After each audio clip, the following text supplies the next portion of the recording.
नमस्कार, मैं इस वक्त उत्तराखंड विधानसभा में हूं और आप न्यूज़ नेशन न्यूज़ स्टेट के डिजिटल प्लेटफॉर्म से जुड़े हुए हैं। हमने एक खबर दिखाई थी और सबसे पहले हमने उस वक्त ये कहा था कि विधानसभा में बैकडोर से जो 72 भर्तियां हुई हैं, प्रेमचंद अग्रवाल जब स्पीकर थे उस कार्यकाल में, ये कहीं ना कहीं नियमों के तहत नहीं थी और इस पर कार्रवाई होनी थी। और उसके बाद हमने कहा था कि गोविंद सिंह कुंजवाल ने भी जो 158 भर्तियां की थी वो भी नियमों के तहत नहीं थी। इस पूरे मामले पर पूरी तरह से हर पहलू को हमने कवर किया, लगातार आपको दिखाया कि किस तरह से इन भर्तियों को किया गया, जिसमें नेताओं के रिश्तेदार शामिल थे, कुछ अधिकारियों के पुत्रों को रखा गया, उनके बच्चों को रखा गया। और ये भी बताया था कि विधानसभा के सचिव मुकेश सिंघल की जो नियुक्ति थी वो भी पूरी तरह से गलत थी, नियमों के तहत नहीं थी। वो अर्हता नहीं रखते थे, लेकिन फिर भी उनको विधानसभा का सचिव बनाया गया। और इसके पीछे भी किस तरह की सोच थी, ये सारी चीज़ें हमने उस वक्त आपको बताई थी। लेकिन सबसे ज़्यादा इंतज़ार था स्पीकर का विधानसभा में पहुंचने का, उत्तराखंड पहुंचने का।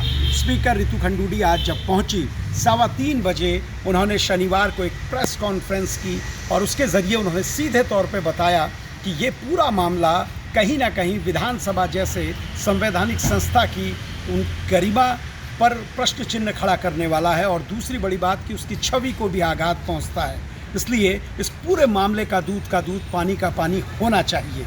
इस मामले में उन्होंने एक जांच कमेटी गठित की है जिसमें 3 लोग हैं। DK कोटिया जो पूर्व IAS हैं, कार्मिक विभाग को बेहतर तरीके से समझते हैं, वो इस कमेटी के अध्यक्ष होंगे। और उनके साथ सुरेंद्र रावत, ये भी पूर्व सचिव रह चुके हैं, रिटायर्ड IAS अधिकारी हैं, जानकार हैं कार्मिक के। और इनके साथ तीसरे अधिकारी होंगे अवनेंद्र नयाल, ये भी कमिश्नर के पद से रिटायर हुए थे, पूर्व IAS अधिकारी हैं। तो ये तीनों प्रशासनिक अधिकारी जो नियमों को बेहतर तरीके से जानते हैं, जो उत्तराखंड के कई सारी पॉलिसीज़ के मेकर भी रहे हैं, उन टीमों में शामिल रहे हैं, ये लोग इस कमेटी का हिस्सा होंगे।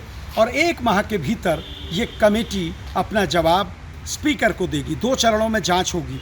एक तो जो 2016 और 2022 की भर्ती है, यानी 2011 के बाद की जो भर्तियां हैं उसको जांचा जाएगा, और दूसरा 2000 से लेकर 2011 तक की भर्तियों को जांचा जाएगा।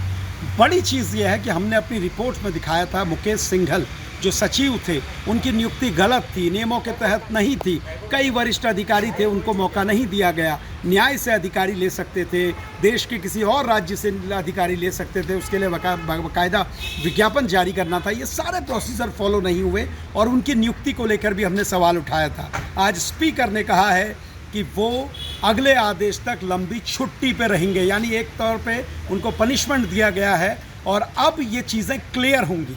देखिए दर्शकों, खबरें चलाना बहुत महत्वपूर्ण है, क्योंकि कई बार कई चीज़ें अंदर दबी रहती हैं, लेकिन जब दिखती हैं तो तमाम चीज़ें सामने आती हैं। आज स्पीकर ने एक बात ये कही है जो बहुत महत्वपूर्ण है पत्रकारिता से जुड़े हर व्यक्ति के लिए।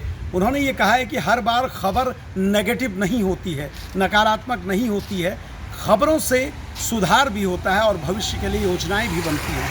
आज अगर स्पीकर ने एक बड़ा फैसला लिया है तो ये समझिए कि भविष्य के लिए इस विधानसभा में नीति नियम बनेंगे और अब भविष्य में ये उम्मीद की जा सकती है कि नेता अपने रिश्तेदारों को या अपने जानने वालों को इतनी आसानी से विधानसभा में किसी बेरोजगार का हक मारकर नौकरी नहीं दे पाएंगे।